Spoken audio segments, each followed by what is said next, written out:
الدنيا ما قشها بكريه وبكريه. Aynen burası. أما في ولاتنا يعني شو عم بدوش مناطيش نارسة. لازم هم هبطوا قبول بكن. بيشوال كردستان العراقي 12 بارتي هنا نورة. بين نفوس 12 بارتي هنا هبطوا قبول بكن.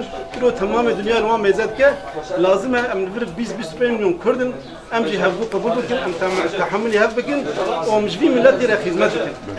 كي بلاوي ملتي دخوازه كي حوزلاوي ملتي نافذ ربي على مستوي مشكله ما موجود دعاء الله بنامي Amin tabii abi. ملت اي بار دكات بركه درب حتى كيري يعني قال ما بيجي بس يعني Tabii ki.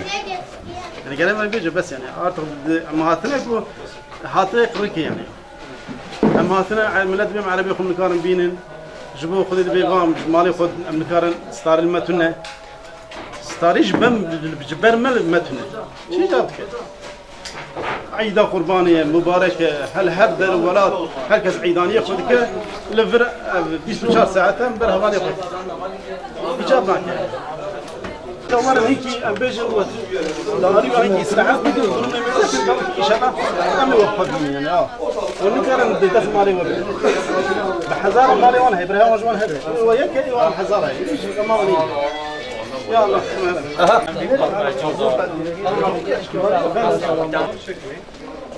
Gelin genç ayda mübarek hibe. Geç saatte ben erken biraz işçi bir insanım. İşe gidiyorum geliyorum erken yatıyorum. Yattığı zaman ben kendisi görmedim. Bir baktım bomba sesi falan. Bunlar dama çıkıyorlar.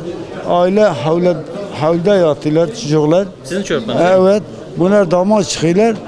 Hoca da çıkıyor diyor ki yani siz orada ne geziyorsunuz, ne yapıyorsunuz? Ayıptır size ya. Gençsiniz ya. Aile burada yatıyor. Diyor konuşma ben evi havaya uçurayım. Bomba atın kalktım baktım bizim mahalle alem kulağım olmuş.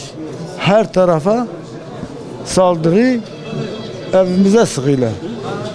35-40 tane bomba atıyorlar.